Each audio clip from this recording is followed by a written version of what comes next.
और मैं इस बात को बता रहा था कि जब प्रभु यीशु मसीह आए तो यीशु मसीह कोई रिलीजन को लेकर नहीं आए, यीशु मसीह कोई संप्रदाय को लेकर नहीं आए, लेकिन यीशु मसीह पता है क्या चीज़ को लेकर आए? यीशु मसीह एक रिश्ता को लेकर आए। आमीन। प्रभु यीशु मसीह एक रिश्ता को लेकर आए। हालेलुया। वही उपस्थिति को लेकर आए जो उपस्थिति स्वर्ग में है। हालेलुया। इससे पहले परमेश्वर की उपस्थिति को हम लोग महसूस नहीं कर सकते थे। क्यों? क्योंकि परमेश्वर का उपस्थिति सिर्फ वही मिलाप वाला जो तंबू है, सिर्फ वहीं तक था परमेश्वर की उपस्थिति। लेकिन प्रभु यीशु मसीह उस उपस्थिति को, वो परमेश्वर की उपस्थिति को वो लेकर आए इस दुनिया में। हालेलुया। जो उपस्थिति को आदम शुरुआत में महसूस करता था, जो उपस्थिति को स्वर्गदूत देखते हैं, वही उपस्थिति को प्रभु यीशु मसीह लेकर आए। आमीन। कितना अद्भुत है ना कि हम वो पीढ़ी है, हम वो जनरेशन है जो परमेश्वर की उपस्थिति को महसूस करते हैं, उस उपस्थिति में हम रहते हैं। और परमेश्वर अब क्या कहता है कि मैं तुझे कभी नहीं छोड़ूंगा। उसकी उपस्थिति अब हमेशा हमारे साथ रहती है। हालेलुया। जो उपस्थिति परमेश्वर का है, जो प्रेजेंस है परमेश्वर का, वो महिमा, वो महिमामय उपस्थिति अब हमारे साथ इस दुनिया में आ गई है। हालेलुया। आमीन। ये बहुत ही शक्तिशाली है और इसलिए परमेश्वर हम सभी लोगों को चाहता है कि हम लोग एक उसके साथ एक गहरे रिश्ते में आए, एक डीप इंटीमेसी जिसको बोलते हैं गहरा रिश्ता में आए। क्योंकि प्रभु यीशु मसीह पिता के पास से वही टूटा हुआ रिश्ता को लेकर आए। और जब हम लोगों ने यीशु मसीह को ग्रहण किया, जब हम सबों ने प्रभु यीशु मसीह को अपनाया, तो क्या हुआ पता है? वो रिश्ते में हम फिर से जोड़ दिए गए। इसका मतलब परमेश्वर की उपस्थिति का हमें डायरेक्ट एक्सेस मिल गया। हालेलुया। और पता है मसीह लोग, हम लोग जो लोग हैं, हम लोग बहुत ही अलग लोग हैं, हम लोग बहुत ही शक्तिशाली लोग हैं। हम लोग उसी को हम लोग यहाँ पे कुछ बातों को देखेंगे और उससे ही हम सबों को समझना है कि हम ही लोग इस दुनिया में वो लोग हैं जो परमेश्वर की उपस्थिति को कैरी करते हैं। सिर्फ हम ही मसीह लोग हैं जो हम लोग परमेश्वर की उपस्थिति को लेकर चलते हैं, उस उपस्थिति में हम लोग रहते हैं। आमीन। हालेलुया। तो आइए हम लोग इस बात को देखते हैं। निर्गमन 7 में आप देखिएगा इस बात को।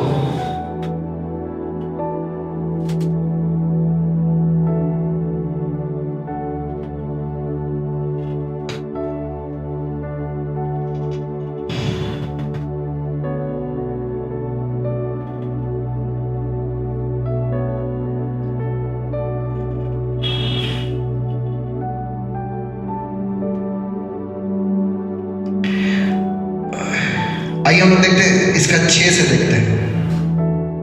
6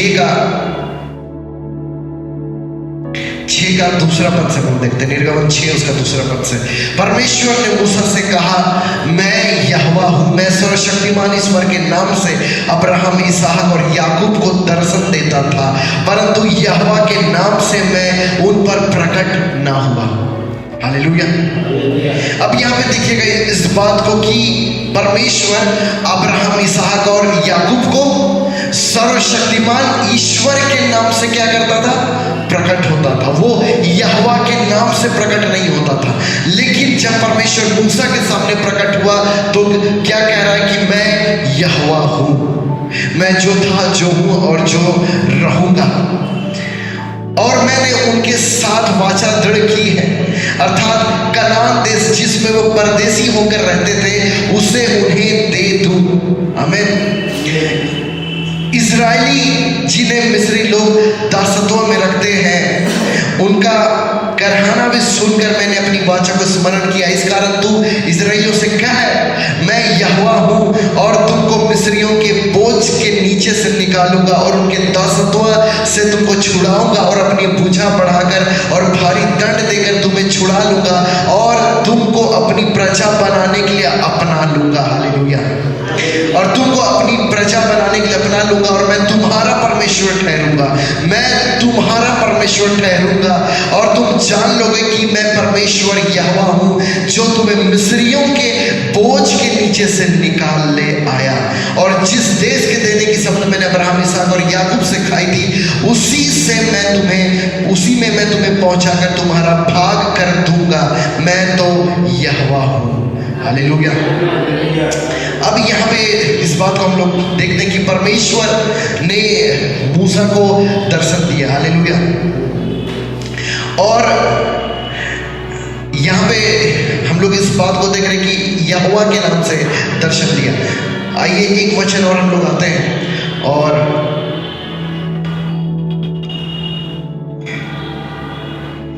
एक वचन के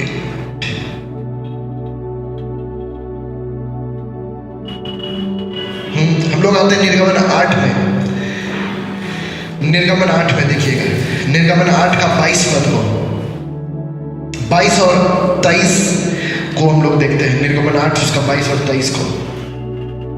अब यहाँ पे देखिएगा ध्यान से। उस दिन मैं गोशेन देश को, जिसमें मेरी प्रजा रहती है, अलग करूंगा। हालेलुया। यहाँ पे परमेश्वर अपनी प्रजा को इससे पहले क्या बोल रहा है कि मैं उसे उस देश से छुड़ाऊंगा और मैं उन्हें कनान देश में लेके जाऊंगा। मैं तो यहोवा हूँ। वो देश उनका भाग ठहरेगा। और अभी मिस्री लोग मिस्र में, अभी इजरायली लोग कहाँ पे रह रहे हैं? गोशेन देश में।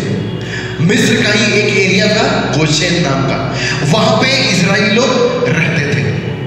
उस दिन मैं गोशेन देश को, जिसमें मेरी प्रजा रहती है, अलग करूंगा और उस देश और उसमें डांसों के झुंड ना होंगे, जिससे तू जान ले कि पृथ्वी के बीच मैं ही यहोवा हूं और मैं अपनी प्रजा और तेरी प्रजा में अंतर ठहराऊंगा।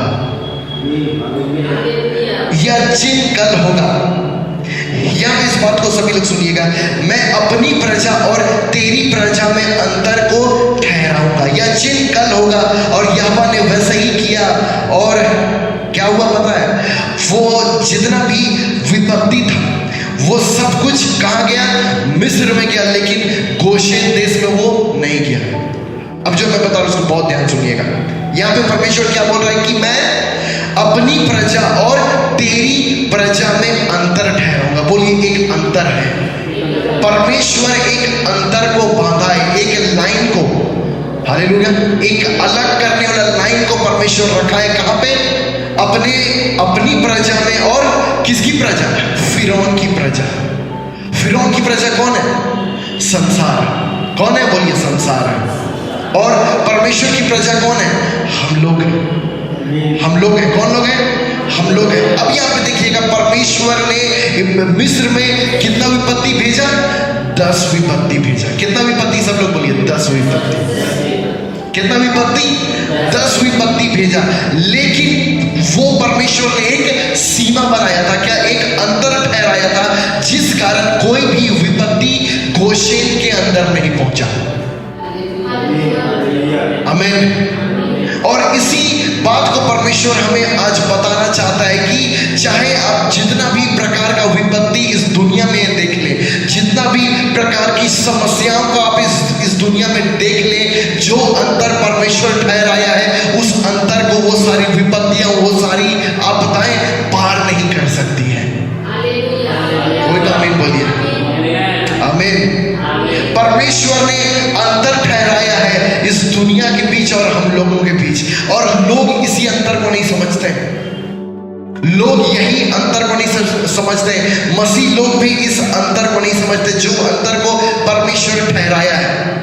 एक चीज मैं आपको बताना चाहूंगा, यदि गोशेन देश का कोई व्यक्ति यदि मिस्र के बाकी एरिया में जाता तो उसके ऊपर आता कि नहीं विपत्ति? आता कि नहीं? आता कि नहीं? पूछ रहे? आता ना, क्योंकि परमेश्वर अंतर कहाँ ठहराया था? गोशेन में, है ना। मैं उस प्रजा के बीच में अंतर ठहराऊंगा, जिसमें वो लोग कहाँ रहते? मेरी प्रजा गोशेन में रहती, मैं उसे अलग करूंगा। क्या? उस दिन मैं गोशेन देश को, जिसमें मेरी प्रजा रहती है, अलग करूंगा। अब इसके पीछे का प्रकाशन पता है क्या है? ये जो प्रदेश है, जो गोशेन देश है, जहां पे परमेश्वर की प्रजा रहती है। ये पता है क्या? ये कलीसिया का पिक्चर है। क्या है ये? कलीसिया का पिक्चर है। आमीन। इसका मतलब कि संसार की चीजें, इसका मतलब कि मिस्र में जो कुछ है वो गोशेन के अंदर नहीं घुस सकता है। आमीन। वो गोशेन के अंदर नहीं घुस सकता। क्योंकि परमेश्वर ने उसे अलग किया है। क्या किया है? बोला कि मैं, मेरी प्रजा रहती है गोशेन देश को, जिसमें मेरी प्रजा रहती है, अलग करूंगा। और इक्लीसिया का मतलब क्या होता है जानते हैं? कलीसिया का मतलब, जो इक्लीसिया सबसे आया है, उसका मतलब यही होता है अलग किया हुआ। इसका भी वही मतलब होता है अलग किया हुआ। यहीं से कलीसिया का पिक्चर आ गया। वो अलग किया है परमेश्वर ने इस संसार से। इसका मतलब कि जो मिस्र में हो रहा है वो कलीसिया में नहीं हो सकता है, क्योंकि उस अंतर को किसने तय किया है? परमेश्वर ने तय किया है। लेकिन यदि मैं आपको पूछ रहा हूं, यदि सारी विपत्तियां कहां आ रही है? मिस्र में आ रही है कि नहीं? और मिस्र का ही एक छोटा सा देश है गोशेन। और यदि गोशेन का कोई व्यक्ति बाकी एरिया में जाएगा और विपत्ति आ रहा है, तो उसको भी वो सामना करना पड़ेगा कि नहीं? हाँ, मान लीजिए कि ये वाला बिल्डिंग है, ठीक है ना? ये वाला बिल्डिंग है और बाहर में पूरा बड़ा बड़ा ओला गिर रहा है, बारिश हो रहा है। तो जब आप बाहर जाएंगे तो आपके ऊपर भी गिरेगा कि नहीं ओला? हाँ, तो उसी प्रकार ये क्या है? ये कलीसिया है। इसे परमेश्वर ने अंतर ठहराया, इसे परमेश्वर ने अलग किया है। आमीन। जहां पे कोई भी विपत्ति नहीं पहुंचा, कोई भी विपत्ति वहां तक नहीं पहुंचा कोई भी विपत्ति। वही परमेश्वर हमें समझाना चाह रहा है कि मैं अपनी प्रजा और तेरी प्रजा, फिरौन तेरी प्रजा के बीच में मैं अंतर ठहराऊंगा। मैं अंतर ठहराऊंगा। और यह चिन्ह कब होगा? कल होगा। मतलब कि परमेश्वर डांसों का झुंड को, जो कि एक टिड्डे जैसा रहता है, वो लोग कीड़े जैसे होते हैं, उनका झुंड परमेश्वर भेजा, जिसका चिन्ह कैसे प्रकट हुआ? वो डांसों का झुंड पूरे मिस्र में गया, लेकिन गोशेन में नहीं गया। उसी प्रकार कोरोना वायरस पूरे दुनिया में घुमा, लेकिन कलीसिया में नहीं घुसा। यही चिन्ह है कि परमेश्वर के लिए हम लोग अलग किए हुए लोग हैं। परमेश्वर ने हमें अलग किया है। आमीन। बोलिए, परमेश्वर ने मुझे अलग किया। मैं परमेश्वर का अलग किया हुआ प्रजा हूं। आमीन। हालेलुया। क्या हुआ? उसके बाद 24वां पद को देखिएगा। यहोवा ने वैसा ही किया और फिरौन के भवन और उसके कर्मचारियों के घरों में सारे मिस्र देश में डांसों के झुंड भर गए और डांसों के मारे वह देश नष्ट हुआ। हालेलुया। अब देखिएगा इसका 9 पद को देखिएगा। 9 पद को,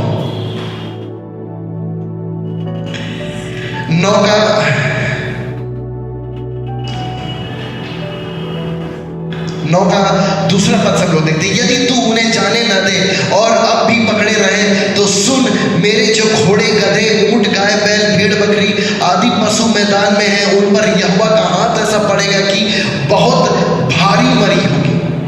कैसा? बहुत भारी मरी होगी। परंतु यहोवा इस्राएलियों के और पशुओं में और मिस्रियों के पशु में ऐसा अंतर करेगा कि जो इस्राएलियों के हैं उनमें से कोई भी ना मरेगा। जो इस्राएलियों के उनमें से कोई भी ना मरेगा। हालेलुया। बोलिए, मैं और मेरी संपत्ति हमेशा बढ़ते रहेंगे। कभी हम लोग घटेंगे नहीं, कभी हमें कोई नुकसान नहीं होगा। हमारे बिजनेस का, हमारे काम का, हमारी संपत्ति का, हमारे भेड़ बकरियों का कोई नुकसान नहीं होगा। मैं ऐसा अंतर करूंगा कि जो इस्राएलियों के हैं उनमें से कोई भी ना मरेगा। इसी से लोग पहचान लेंगे कि हम किसके हैं, किसके प्रजा हैं? परमेश्वर के प्रजा, यहोवा के प्रजा है। आमीन। हालेलुया। है ना? ये बहुत ही सामर्थ्य। आमीन। और परमेश्वर ने दिखा दिया कौन मेरी प्रजा है और कौन फिरौन की प्रजा है। कौन फिरौन की प्रजा है?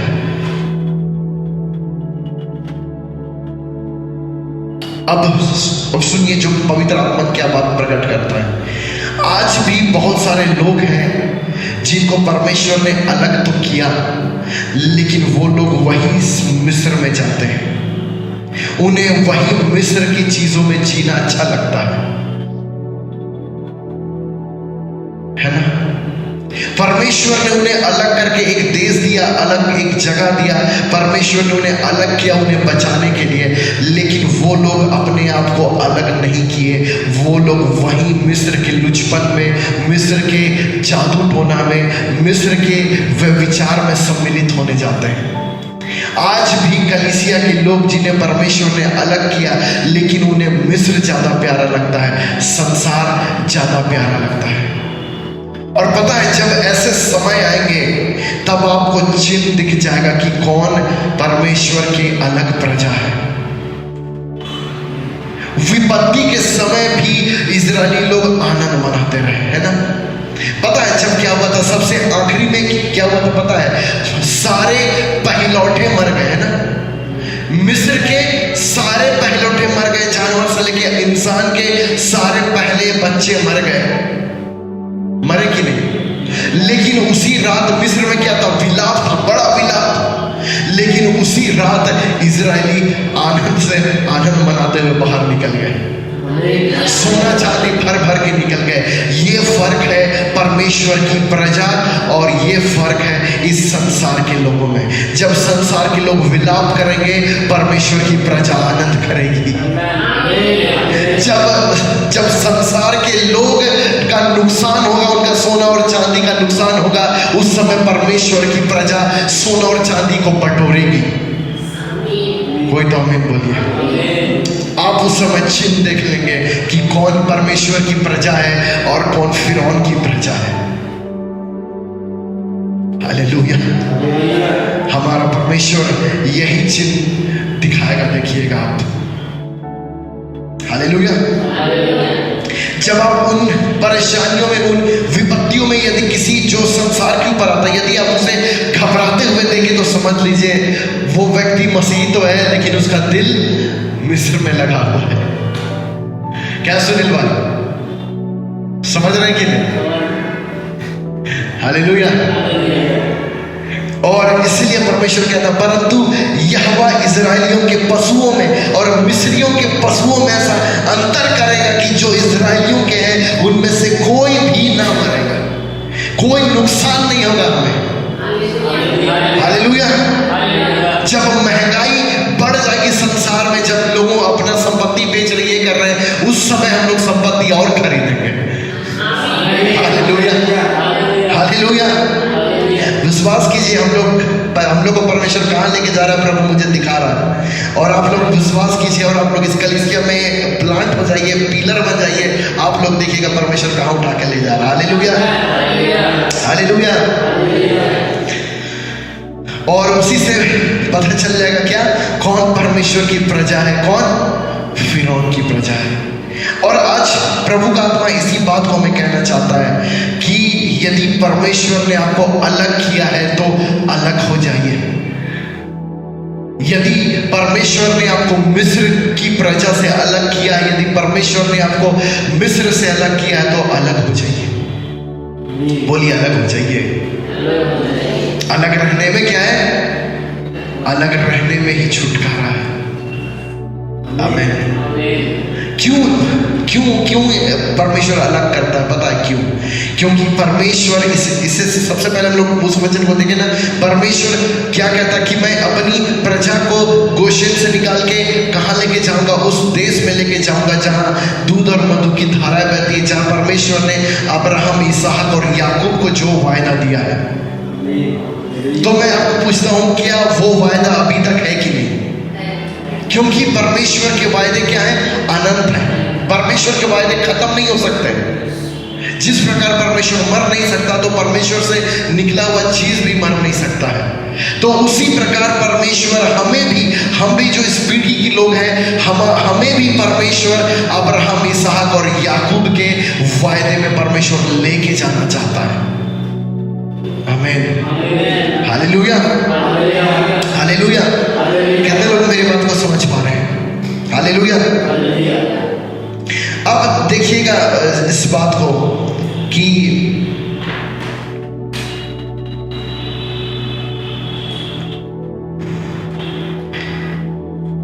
और आइए हम लोग इसके आगे देखते हैं।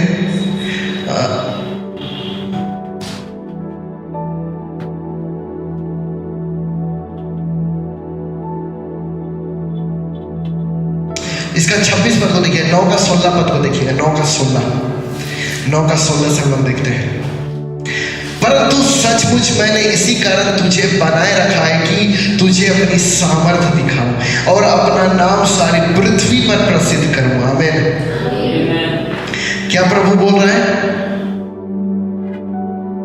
सचमुच मैंने इसी कारण तुझे बनाए रखा है कि तुझे अपनी सामर्थ दिखाऊं और अपना नाम सारी पृथ्वी पर प्रसिद्ध करूं।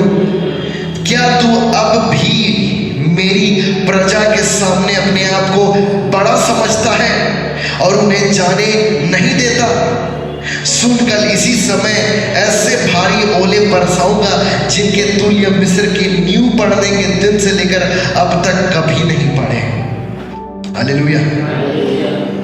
इसलिए फिरौन के कर्मचारियों में से जो लोग यहोवा का वचन का भय मानते थे, उन्होंने अपने सेवकों और पशुओं को घर में हाँक दिया, पर जिन्होंने यहोवा का वचन पर मन न लगाया, उन्होंने अपने सेवकों और पशुओं को मैदान में रहने दिया। तब यहोवा ने मूसा से कहा, अपना हाथ आकाश की ओर बढ़ा और सारे मिस्र देश के मनुष्यों, पशुओं और खेतों की सारी उपज पर ओले गिरे। तब मूसा ने अपनी लाठी को आकाश की ओर उठाया और यहोवा की सामर्थ से मेघ गरजने और ओले बरसने लगे और आग पृथ्वी तक आती रही। इस प्रकार यहोवा ने मिस्र देश पर ओले बरसाए। जो ओले गिरते थे उनमें आग भी मिली हुई थी और वे इतने भारी थे कि जब से मिस्र देश बसा था तब से मिस्र भर में ऐसे ओले कभी ना गिरे। हालेलुया। और सब कुछ क्या हो गया? नष्ट हो गया। अब इसका 26 पद को देखिए। केवल, बोलिए सभी लोग, केवल, सब लोग पढ़िए एक साथ। केवल गोशेन प्रदेश में जहां इजरायली बसते थे ओले नहीं गिरे। केवल गोशेन प्रदेश में, सभी लोग बोले, केवल गोशेन प्रदेश में जहां इजरायली बसते थे ओले नहीं गिरे। ओले नहीं गिरेंगे। बोलिए, जहां परमेश्वर की प्रजा है वहां कभी ओले नहीं गिरेंगे, कभी ओले नहीं गिरेंगे, कभी विपत्ति नहीं आएंगे। Hallelujah, hallelujah. कितने लोगों को मजा आ रहा है? भले हम लोग कुछ लोग हैं, लेकिन परमेश्वर का वचन हमें आनंद से भर देता है। हालेलुया। और ये वचन बहुत जल्द 1 लाख लोग सुनेंगे। हालेलुया। केवल गोशेन प्रदेश में जहां इजरायली बसते थे ओले नहीं गिरे। वाह, आमीन। ये हमारा परमेश्वर है। जहां परमेश्वर की प्रजा है वहां कोई विपत्ति नहीं पहुंच सकती है। गोशेन प्रदेश में विपत्ति नहीं पहुंच सकती। ये है कलीसिया। इक्लीसिया का मतलब वही होता है अलग किए हुए लोग। परमेश्वर ने जिसे अलग किया है, हमें परमेश्वर ने संसार से अलग किया है। हालेलुया। हमारा भरोसा पैसों पर नहीं है, हमारा भरोसा पैसों पर नहीं है, हमारा भरोसा लोगों के ऊपर नहीं है, लेकिन हमारा भरोसा सिर्फ और सिर्फ परमेश्वर के ऊपर है। हालेलुया। मैं और मेरा घराना उस यहोवा की सेवा करेंगे। हालेलुया। बोलिए, मैं और मेरा घराना यहोवा की सेवा करेंगे। इससे बेस्ट और कुछ नहीं, इससे उत्तम चीज और कुछ भी नहीं है कि मैं और मेरा घराना यहोवा की सेवा करें। ये बहुत ही अद्भुत है। आमीन। इसलिए जब आप इस संसार में विपत्तियों को आते देखें तो क्या बोलेंगे आप? जहां मैं रहता हूं वहां कोई विपत्ति नहीं पहुंच सकती। लेकिन क्यों? क्योंकि परमेश्वर ने एक अंतर, एक सीमा ठहरा दिया। क्या? एक लाइन खींच दिया है, इस लाइन से आगे कोई विपत्ति नहीं आगे बढ़ सकता। आमीन, हालेलुया। आज पता है बहुत सारे लोग ईर्ष्या रखते, जलते हैं। यदि आप देखें अपने पड़ोसी को आशीषित होते हुए तो मत जलिए, बोलिए अगला नंबर मेरा है। हालेलुया। यदि आप देखें परमेश्वर आपके एकदम ठीक, आपके ठीक दोस्त को, आपके बहुत नजदीकी मित्र को, आपके पड़ोसी को यदि परमेश्वर ब्लेस कर रहा है तो बोलिए प्रभु अब अगला नंबर मेरा है। लेकिन यदि आप देखें अपने बगल में बीमारियों को तो बोलिए अब मेरा नंबर नहीं। परमेश्वर ने लाइन खींच दिया। हालेलुया। परमेश्वर ने विपत्ति और वो अंतर को ठहरा दिया है। हालेलुया। वो लाइन को परमेश्वर खींच दिया हम लोगों के लिए। कितने लोग इस बात को समझ पा रहे हैं? हालेलुया। जहां गोशेन प्रदेश है वहां कोई भी ओले नहीं गिरे। जितने विपत्ति परमेश्वर ने भेजा, कितना विपत्ति था? 10 विपत्ति में से एक भी विपत्ति नहीं भेजा। और एक चीज है जो यहाँ पे मैं बताना चाहूंगा,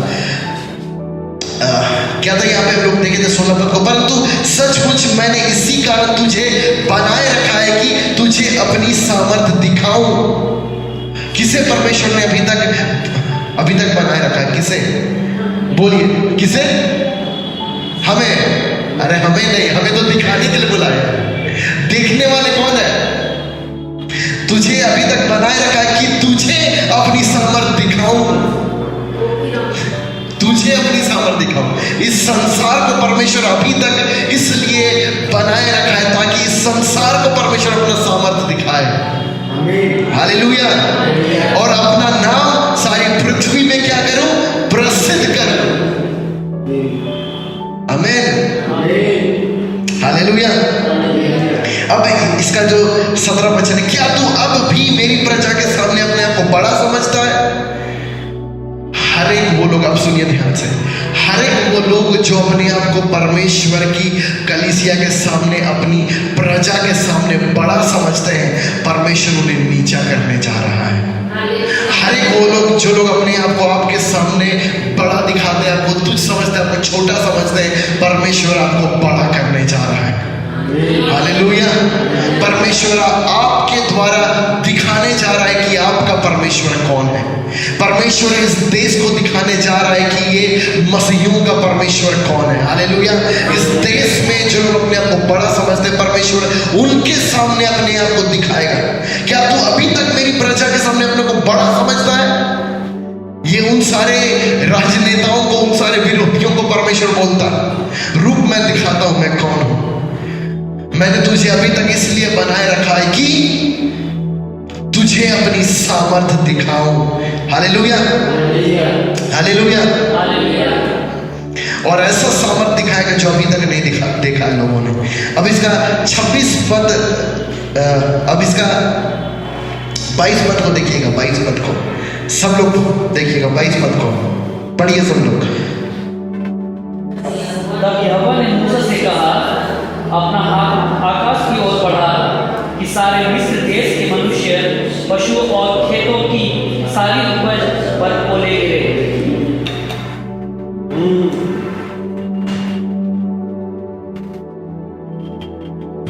वचन क्या कह रहा है? तब यहोवा ने मूसा से कहा, अपना हाथ आकाश की ओर बढ़ा कि सारे मिस्र देश के मनुष्यों और पशुओं की सारी उपज पर ओले गिरे।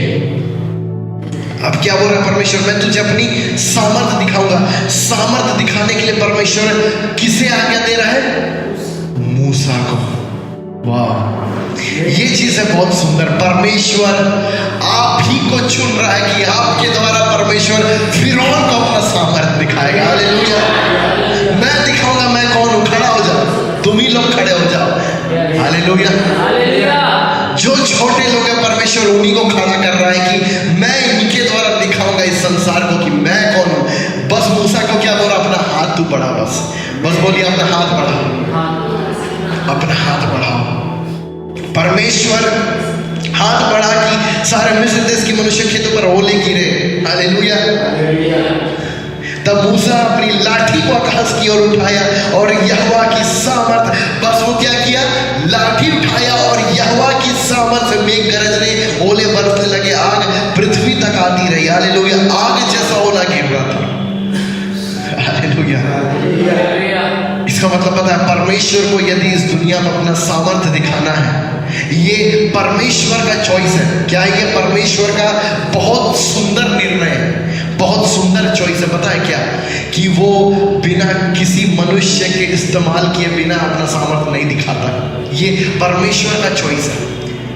वो चाहता तो वो बिना मूसा के वो इजरायलियों को छुड़ा सकता था, बिना मूसा के हाथ बढ़ाए वो आकाश से ओले बरसा सकता था। लेकिन परमेश्वर ये चाहता है कि वो एक मनुष्य का इस्तेमाल करे, वो एक मनुष्य के साथ काम करे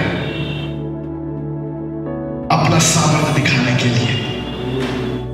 इसके लिए हमें भी, इसलिए इस बात को हमें समझना है कि हमें भी परमेश्वर के दर्शन में, परमेश्वर का जो विजन है, परमेश्वर जो चाहता है, उसमें हमें एक हो जाना है मूसा के जैसा।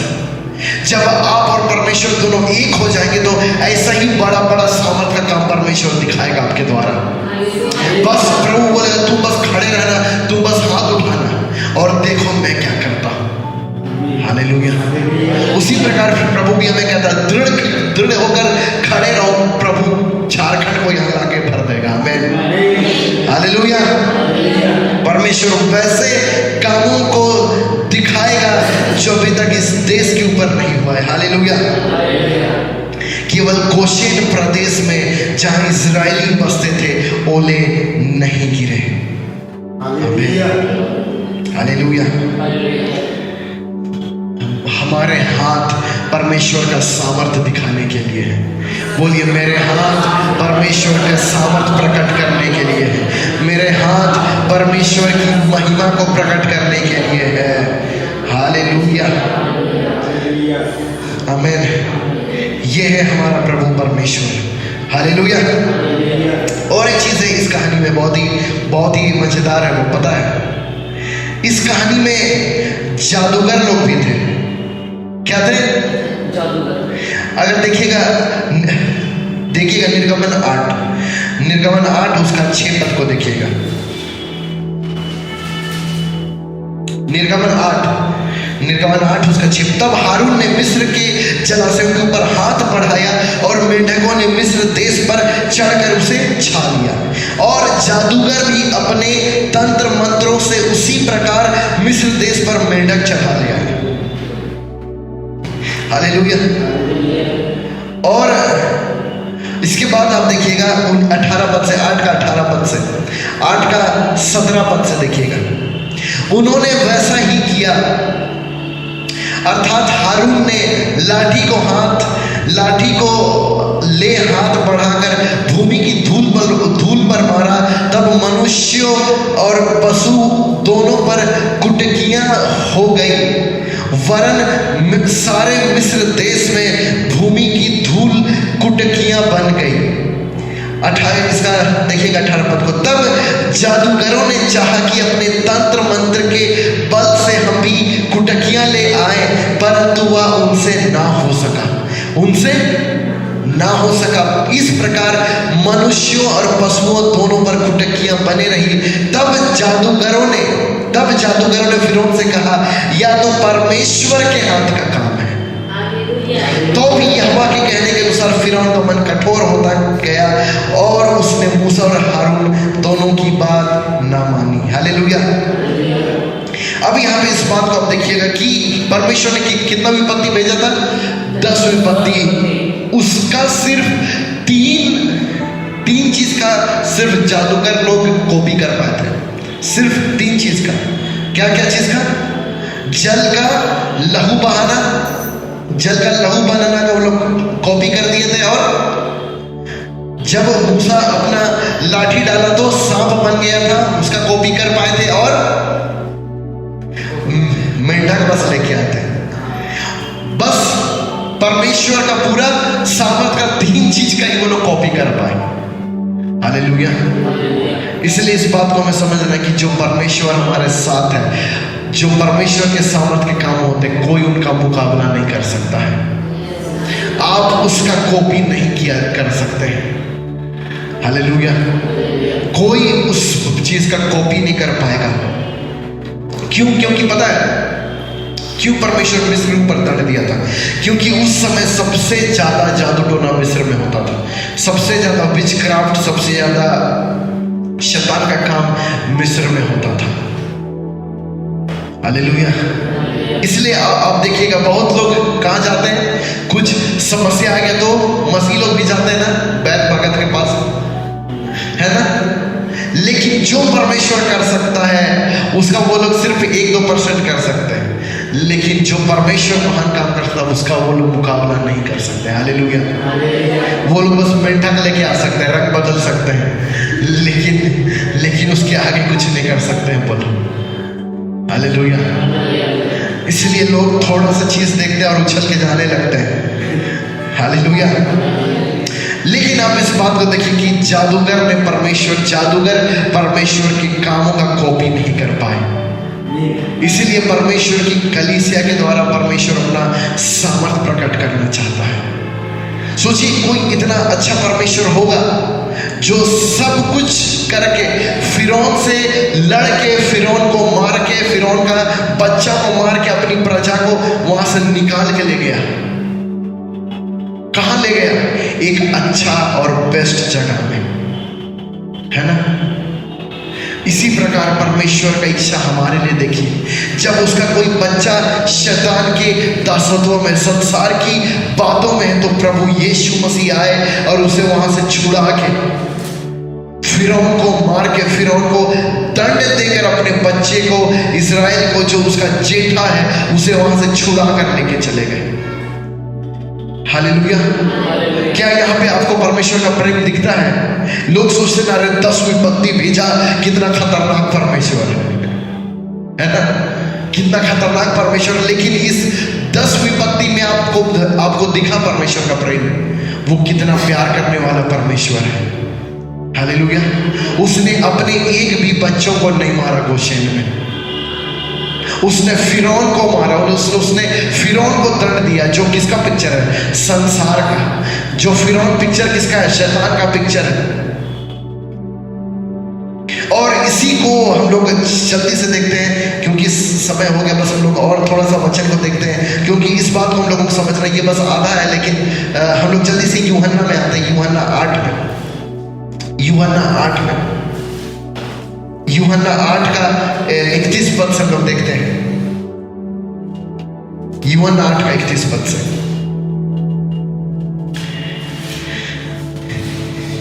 तब यीशु ने उन यहूदियों पर जिन्होंने उस पर विश्वास किया था कहा, यदि तुम मेरे वचन में बने रहोगे तो सचमुच मेरे चेले ठहरोगे। तुम सत्य को जानोगे और सत्य तुम्हें स्वतंत्र करेगा। उन्होंने उसको उत्तर दिया, तब हम तो अब्राहम के वंश से हैं और कभी किसी के दास नहीं हुए, फिर तू कैसे कहता है कि तुम स्वतंत्र हो जाओगे? यीशु ने उनको उत्तर दिया, मैं तुझसे सच सच कहता हूं कि जो कोई पाप करता है वो पाप का दास है। वो किसका दास है? जो कोई पाप करता है वो पाप का दास है। और दास सदा घर में नहीं रहता, पुत्र सदा रहता है। इसलिए यदि तुम्हें पुत्र स्वतंत्र करेगा तो तुम सचमुच स्वतंत्र हो जाओगे। हालेलुया। अब देखिएगा यहाँ पे यीशु मसीह क्या बता रहे हैं कि मैं तुमसे सच सच कहता हूं, जो कोई पाप करता है वो पाप का दास है। अब देखिएगा वहां पे इस्राएली लोगों को मिस्र में, वो लोग किसके दास है? फिरौन के दास है ना। इसी प्रकार जब मनुष्य ने पाप किया, क्या हुआ? जब मनुष्य ने पाप किया तो वो क्या हो गए? पाप के दास बन गए। इसका मतलब जब आदम ने पाप किया तो वो किसका दास बन गया?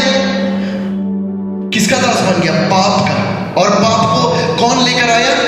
शैतान। तो इसका मतलब आदम के ऊपर अधिकार किसका मिल गया?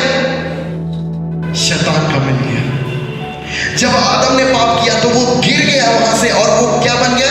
पुत्र से गिर गया। यीशु मसीह क्या बोल रहे हैं? दास सदा घर में रहता, पुत्र सदा रहता है। तो परमेश्वर ने पुत्र बनाया था आदम को, लेकिन वो गिरकर क्या बन गया? दास बन गया, पाप का दास बन गया। और इसी का पिक्चर है वो मिस्र में, जब वो लोग वहाँ मूसा उन्हें छुड़ा कर लेके आया, परमेश्वर वहां से उन्हें छुड़ा कर लाया। कहां से? दासत्व से छुड़ा कर लाया, क्योंकि वो लोग क्या हो गए थे? दास बन गए थे। किसके दास बन गए थे? फिरौन के। हालेलुया। इसलिए प्रभु यीशु मसीह इस बात को सिखा रहे हैं, मैं तुम सच सच कहता हूं, जो कोई पाप करता है वो पाप का दास है। इसी प्रकार जब मनुष्य पाप किया, वो पाप का दास बन गया और शैतान उनके ऊपर राज्य करने लगा। शैतान के पास कोई अधिकार है? कौन सा अधिकार है शैतान के पास? आपको पता है? हा? लोग सोचते हैं कि शैतान बहुत पावरफुल है। शैतान को कोई अधिकार दिया है परमेश्वर, लेकिन शैतान किसका अधिकार को चोरी किया? शैतान ने आदम का अधिकार को चोरी किया। शैतान इस दुनिया में राज्य कैसे करता है? क्योंकि उसने आदम का अधिकार को चोरी किया। आदम के पास था इस दुनिया में राज्य करने का अधिकार, और उसने उस अधिकार को क्या किया? चोरी किया। क्योंकि आदम क्या बन गया? पाप का दास बन गया, वो गिर गया वहां से। इसलिए यीशु मसीह क्या कह रहे हैं कि यदि पुत्र तुम्हें स्वतंत्र करेगा तो सचमुच तुम स्वतंत्र हो जाओगे। इसलिए पुत्र को आना पड़ा एक दूसरे पुत्र को दासत्व से निकालने के लिए। हालेलुया, आमीन। और वे लोग क्या कर रहे हैं? उन्होंने उत्तर दिया कि हम तो अब्राहम के वंश से हैं, हम कभी किसी के दास नहीं हुए। फिर तू कैसे कहता है कि तुम स्वतंत्र हो जाओगे? यीशु मसीह उन्हें शारीरिक रूप से नहीं, यीशु मसीह उन्हें पाप से आजाद करने का बात कर रहे हैं। और इसके बाद देखिएगा एक लंबा डिस्कशन होता है, अभी उतना समय नहीं है, लेकिन हम लोग देखेंगे आगे कभी। लेकिन यीशु मसीह क्या बोलते हैं? तुम अपने पिता शैतान से हो, यीशु मसीह को बोल देते हैं। तुम अपने पिता शैतान से हो, इसलिए तुम विश्वास नहीं करते। क्यों? क्योंकि वो लोग अभी भी किसके दास हैं? पाप के दास है, और वो झूठ का पिता। इसलिए यीशु मसीह ने क्या बोला? तुम शैतान के दास हो, तुम शैतान के बच्चे हो। और वहीं से यीशु मसीह हमें छुड़ाने के लिए आए। आमीन। और इसलिए फिर प्रभु यीशु मसीह क्या कह रहे हैं? यदि तुम मेरे वचन में बने रहोगे तो सचमुच मेरे चेले ठहरोगे, तुम सत्य को जानोगे, तुम सत्य को जाने पर सत्य तुम्हें स्वतंत्र करेगा। इसका मतलब अब देखिए, लोग इसे ठीक से समझते नहीं है, ठीक है ना? ये पूरा एक लाइन यीशु मसीह बोल रहे हैं, तुम मेरे वचन में बने रहोगे तो मेरे चेले ठहरोगे, और चेले ठहरोगे तो तुम सत्य को जानोगे। तुम चेले ठहरोगे तो जब तुम मेरे साथ चलने लगोगे, जब तुम चलने लगोगे। और ये कैसे होगा? जब तुम मेरे वचन में बने रहोगे तो तुम, और उस वचन में जब तुम चलने लगोगे तो तुम सत्य को जानते जाओगे। ये एक सत्य के बारे नहीं है, तुम सत्य को जानते जाओगे और तुम स्वतंत्र होते जाओगे। ये चीज प्रभु यीशु मसीह समझाना चाह रहे हैं। आज भी दिखता है कि नहीं मसीह लोग बंधन में है कि नहीं? सिर्फ और सिर्फ उन्हें आजाद क्या कर सकता है पता है? डिसाइपलशिप। क्या? डिसाइपलशिप, जिसे हम लोग बोलते हैं चेला बनने का प्रोसेस। जब आप चेला बनते हैं, जब आप प्रभु का चेला बनते हैं, उस वचन को आप क्या करते हैं? सीखते जा रहे हैं। आप लोग क्या कर रहे हैं? हर संडे आ रहे हैं, वचन सीख रहे हैं, और आजादी हो रहा है कि नहीं आप लोग के जीवन में? कि एक दिन बस आए, वचन सुने और आजाद हो गए। ये क्या है? डिसाइपलशिप का प्रोसेस है। इससे क्या होता है? वो संसार, वो मिस्र आपके हृदय से निकालता है वचन, धीरे धीरे करके। संसार की चीजें क्या किसी के जीवन से एक ही बार निकल जाता है। संसार की चीज से लोग एक ही बार आजाद होते हैं, लेकिन वो निकालता जाता है। डिसाइपलशिप का प्रोसेस, वचन को सीखने का प्रोसेस, वचन में बना रहना। क्या बोलता है? तुम सचमुच मेरे चेले ठहरोगे, तब तुम सत्य को जानोगे, तब तुम सत्य को जानते जाओगे, और तब तुम सचमुच स्वतंत्र हो जाओगे। वो सत्य जो वचन से निकल कर आता है, सत्य क्या करता है? आजाद करता, स्वतंत्र करता है। स्वतंत्रता कहां से आता है? सत्य से आता है। और सत्य को जानना कहां से आता है? डिसाइपलशिप से। चेला बनने के प्रोसेस से आता है सत्य को जानना। और चेला बनने का प्रोसेस कहाँ से आता है? वचन को जानने से, वचन में बने रहने से। ये है स्वतंत्र होने का प्रोसेस। और तब यीशु मसीह को क्या बोले? मेरे चेले ठहरोगे। वो लोग क्या बोल रहे हैं? हम तो अब्राहम के वंश से, हम कभी किसी के दास नहीं हुए। आज लोग यही है, कभी किसी को सबमिट नहीं करना चाहते, और जो लोग सबमिट नहीं करते वो लोग आजाद नहीं हो पाते। वो लोग आजाद नहीं हो पाते हैं संसार की अभिलाषाओं से, संसार की जो पैटर्न है, संसार की जो आदतें हैं, उनसे लोग आजाद नहीं हो पाते हैं। इसलिए इतना ज्यादा जरूरी चीज यीशु मसीह बोल रहे हैं। फिर तो कैसे कहता है कि तुम स्वतंत्र हो जाओगे? हालेलुया। जब आप हर संडे अपने आप को वचन में आप देते हैं, हर रोज जब आप वचन को करते हैं, तो क्या होता है? आप उस वचन से सत्य निकलने लगता है, आप चेले बनने लगते हैं, आप डिसाइपलशिप के प्रोसेस में जाते हैं। कितना साल यीशु मसीह अपने चेलों को ट्रेनिंग दी है? 3 साल। हालेलुया। और ऐसा बोला जाता है कि 3 साल लगता है किसी को चेला बनाने में, डिसाइपलशिप बनने में। हालेलुया। तब तुम सत्य को जानते जाओगे और सत्य तुम्हें आजाद करता रहेगा। ये करता रहेगा, ये कंटिन्यूअस टेंस है, करता रहेगा, ये प्रोसेस है। आमीन। किससे आजाद करता रहेगा? तुम्हें इस संसार से आजाद करता रहेगा, संसार की रीति रिवाजों से आजाद करता रहेगा। हालेलुया। क्योंकि सत्य बहुत सारे परमेश्वर के वचन में, जो सत्य क्या है? जो इस संसार की शिक्षा है, जो संसार का पैटर्न है, जो शैतान ने इस सिस्टम को बना के रखा है, उसको जो ये शिक्षा जो है वही सत्य है, जो उसका उल्टा है। हालेलुया। जो परमेश्वर ने सिस्टम बनाया, हालेलुया, जो परमेश्वर ने सिद्धांतों को रखा है, जो परमेश्वर ने प्रिंसिपल्स को रखा है, वो है सत्य। वो जब हम जानते जाते हैं और उसी का उल्टा बनाता है शैतान, है ना। जैसे कि एक छोटा सा एग्जांपल लेते हैं। क्या परमेश्वर ने परिवार को बनाया है कि नहीं? परिवार को। लेकिन शैतान क्या बनाया है? अलगाव को रहता। वो चाहता है कि लोग अकेले जीवन जिए, इंडिपेंडेंट जीवन जिए, अलग जीवन जिए, अकेले जीवन जिए। लेकिन परमेश्वर ने एक परिवार को रखा है। ये सत्य है। जब आप इस सत्य को जानते हैं तो आप उस झूठ से आजाद हो जाते हैं जो कि शैतान ने इस दुनिया में फैला के रखा है। कितने लोग आजाद हो? कितने लोग इस बात को समझ पाए? हालेलुया। तो आइए हम लोग मिलकर प्रार्थना करें इस समय, और हम लोग विश्वास से आज मिलकर प्रार्थना करें कि हम लोग इस साल एक बड़ी कटनी को काटेंगे। हालेलुया। आइए हम सभी लोग खड़े हो जाए, फिर प्रभु हम धन्यवाद करते हैं प्रेमी परमेश्वर।